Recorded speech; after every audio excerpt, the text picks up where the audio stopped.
इस टाइप के क्वेश्चन जो अगर आपको दिखेंगे तो आई एम वेरी श्योर आप ये नहीं समझ पाओगे कि ये कौन से टॉपिक को बिलोंग कर रहा है। उसका कारण ये नहीं है कि ये क्वेश्चन कोई बहुत मुश्किल है। उसका रीज़न ये है कि जिस टॉपिक से है ये, उस टॉपिक को हम लोग या तो पढ़ते नहीं हैं, और अगर पढ़ते हैं तो बस एक आध क्वेश्चन करते हैं या फिर वो भी नहीं करते हैं। Due to that it is happening. तो रेयरेस्ट टॉपिक की कैटेगरी में है ये। टॉपिक भी मैं आपको एक्सप्लेन करूँगा और क्वेश्चन भी आपको समझ में आएगा। बस थोड़ी देर आपको अटेंशन देना होगा। पहले हम थ्योरी पर बात करेंगे, फिर क्वेश्चन पर आएंगे। यहाँ पर थ्योरी ऑलरेडी जो क्लास में होती है उसका ही स्क्रीनशॉट आपकी स्क्रीन पे है यहाँ पर। लेकिन डायरेक्टली हम यहाँ से स्टार्ट नहीं करेंगे। पहले हम वो वाली बात करेंगे जो हम लोग यूजुअली पढ़ते हैं। यूजुअली हम लोग ऐसा पढ़ते हैं कि एक पाइप होता है, horizontal pipe line you can imagine, और इसमें हम वेरिएबल क्रॉस सेक्शन एज्यूम नहीं कर रहे हैं। आगे हम अगर इसको वाइडर या नैरो बना दें तो जो स्पीड होगा, इक्वेशन ऑफ कंटिन्यूटी, ये सब आपने पढ़ा होगा, अकॉर्डिंग टू दैट चेंज होगा। और जो अगर v चेंज होगा तो half rho v square kinetic energy वो भी चेंज होगा, और उसकी वजह से प्रेशर भी चेंज होगा। लेकिन यहाँ पर जो स्पीड यहाँ होगी फ्लो में, वही स्पीड आउटलेट पर भी होगी। तो in and out speed here similar, equal and pressure as well. तो यहाँ पर V1 V2 ये इक्वल हो जाएंगे, P1 P2 ये इक्वल हो जाएंगे। ये सब इसलिए हो पा रहा है क्योंकि A1 A2 ये इक्वल है, वेरिएबल क्रॉस सेक्शन नहीं है। तो यहाँ पर अगर कभी ऐसी बात करने लग जाए एग्जामिनर कि हर जगह एरिया बराबर है, स्टिल यहाँ पर प्रेशर में डिफरेंस है, तो फिर डाइजेस्टेबल नहीं रहती है। क्योंकि यहाँ पर मैं कह रहा हूँ कि एरिया अगर यूनिफॉर्म है तो प्रेशर तो दोनों एंड पे इक्वल होगा, कोई डिफरेंस नहीं आएगा। सो ये बात समझ नहीं आती कि प्रेशर डिफरेंस क्यों एग्जिस्ट करेगा if we have uniform cross sectional area. तो एग्जिस्ट कर सकता है अगर आपका जो लिक्विड है ये आइडियल नहीं है। आइडियल लिक्विड क्या होता है, नॉन विस्कस एंड इनकम्प्रेसिबल। ये दो कंस्ट्रेंट होते हैं आइडियलिटी में। उसमें से एक कंस्ट्रेंट अगर हम रिमूव कर दें, सपोज यहाँ पर लिक्विड में विस्कोसिटी है और ये कुछ वैल्यू मान लो नोन है, तो फिर यहाँ पर इस लिक्विड को आगे की दिशा में ले जाने के लिए हमें एक ड्राइविंग प्रेशर देना होगा। यहाँ पर P1 और P2 फिर बराबर नहीं होगा, ऑल्दो V1 और V2 इक्वल होगा। Equation of continuity still will be valid. Equation of continuity का जो आधार है वो है compressibility. If liquid is not not compressible, liquid compress नहीं हो पा रहा है, तो आप A1 V1 बराबर A2 V2 ऑलवेज कह सकते हो। और अगर एरिया बराबर है तो आप V1 V2 को इक्वल करा सकते हो। बट विस्कोसिटी हो जाने की वजह से P1 और P2 में ये डिफरेंस आ जाएगा, और वही डिफरेंस यहाँ पर फ्लो की स्पीड को मेंटेन करेगा। हम यहाँ पर अगर P1 माइनस P2 को P मान लें तो फिर अब ये वाली कहानी बेहतर तरीके से आप समझ पाओगे। दरअसल आप ऐसे एज्यूम कर सकते हो कि लिक्विड को हमें यहाँ पुश करने के लिए एक फोर्स रिक्वायर्ड होगा, और वो फोर्स यहाँ पर मैंने देखिए लिखा हुआ है। ये स्टोक्स लॉ नहीं है। स्टोक्स लॉ आपने पढ़ा होगा, मिलता जुलता ऐसा ही था। ऐसा ही कुछ सिमिलर लॉ जो कहीं किसी किताब में नहीं लिखा रहेगा, बट अगर एज्यूम कर लिया जाए तो सारी कहानी रिगार्डिंग दिस सिचुएशन आपको बेहतर तरीके से समझ में आएगी। ये बस 8 नहीं है, ये 6 है। तो सॉरी, ये 6 नहीं है, ये 8 है। तो 8 पाई ईटा, देन यहाँ आर नहीं है, ये एल है। L is pipe length and V is the speed with which liquid is flowing. तो इस प्रकार के फोर्स की एग्जिस्टेंस होगी if liquid has viscosity, and if viscosity not there then no need of that force. आपका without any force ये liquid flow कर पाएगा। अब हम यहाँ पर इस कहानी को दरकिनार करते हुए इस कहानी पर एनालिसिस करेंगे जहाँ पर लिक्विड में विस्कोसिटी है और हमें एक फोर्स चाहिए होगा ड्राइव करने के लिए, इस लिक्विड को फ्लो कराने के लिए। और फिर हमारा जो कंसर्न होता है इस इक्वेशन पे बहुत ज़्यादा रहता है। इसे पॉइजली इक्वेशन कहते हैं, जिसका आप लोग काम चलाते हो डायमेंशनल एनालिसिस से।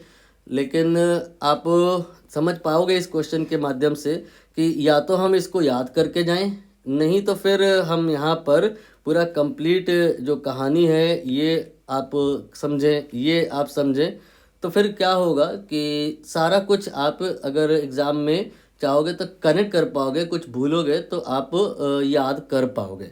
बस ये कहानी तो बताने लायक है नहीं, ऑलरेडी आपको याद रहेगी।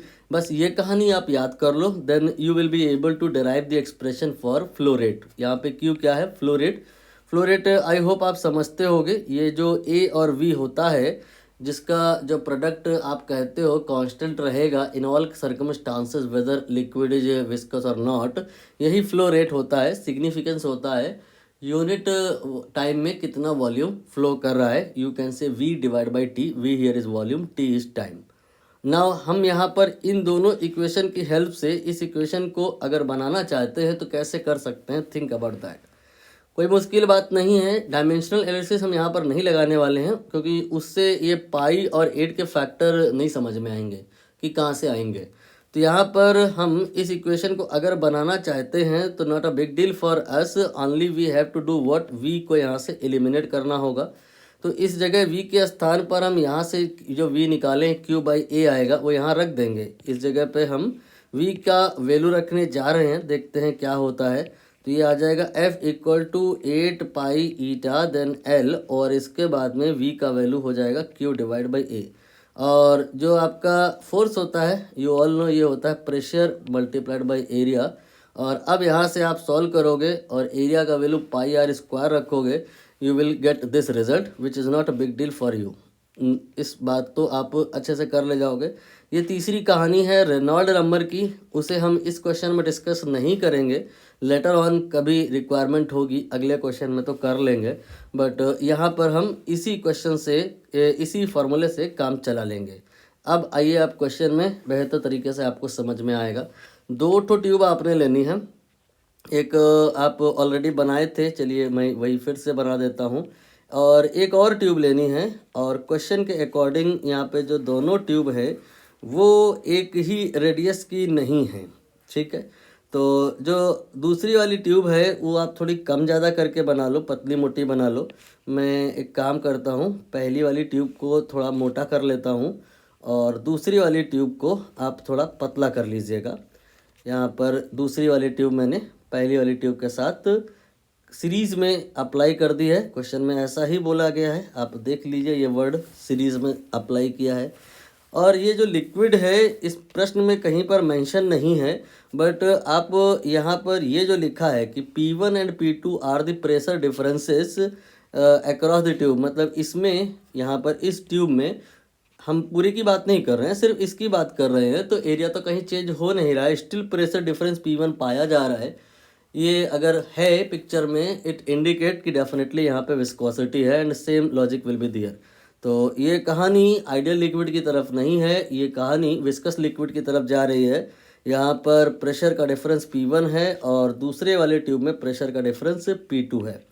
फ्लो रेट के बारे में आप अच्छे से समझते होंगे। जैसे सीरीज़ में करंट सेम रहता है, जितना करंट इन होता है उतना ही करंट आउट होता है। तो फ्लो रेट जो होता है Q, वो करंट का ही रोल प्ले करता है और वो हर एक में इक्वल रहेगा। तो Q के बारे में आप कहोगे कि ये जो होगा यहाँ होगा वही यहाँ होगा। और Q का भी आपने जो एक्सप्रेशन डेवलप किया था, एक बार उसको आप वहाँ से कॉपी करो और यहाँ पर लिखो तो समझ में आएगा कि कौन कौन सी चीज़ें कांस्टेंट हैं और कौन कौन सी चीज़ें इन दोनों ट्यूब के पॉइंट से अगर बात करें तो वेरिएबल है। तो Q तो दोनों में ही यहाँ पर कांस्टेंट है, आप इसे इग्नोर कर सकते हैं। पाई और 8 ये भी इग्नोर हो जाएगा। Same liquid flowing here and there, so ये जो ईटा है कोफिशिएंट ऑफ विस्कोसिटी, ये भी इग्नोर हो जाएगा। और कहानी इन शॉर्ट बनेगी P, ये प्रेशर है, देन R की पावर 4 और divided by length of tube, ये कांस्टेंट आएगा।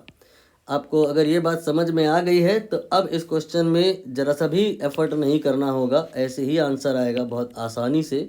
ये मैं कैसे कर सकता हूँ, इसको 2 बार लिख सकता हूँ, एक बार पहली वाली ट्यूब के लिए यहाँ पे P1 और दूसरी वाली की ट्यूब के लिए P2। तो ये आ जाएगा P1 देन R1 की power 4 divided by L1 equal to P2 then R2 की power 4 and divide by L2। Now जो कंडीशंस दी गई हैं regarding P1 and P2 and L1 L2 apply कीजिए आप ये कह रहे हैं कि जो P2 है वो 4P1 के बराबर है। सो आप यहाँ पर 4P1 लिखेंगे तो यहाँ पर 4 का एक एडिशनल फैक्टर आएगा और P1 कैंसिल हो जाएगा। और L2 की हम अगर बात करें तो प्रश्न के अकॉर्डिंग L1/4 है ये, तो यहाँ पर L1/4 आएगा और L1 कैंसिल हो जाएगा, बट ये 4 आपका जो है 16 हो जाएगा।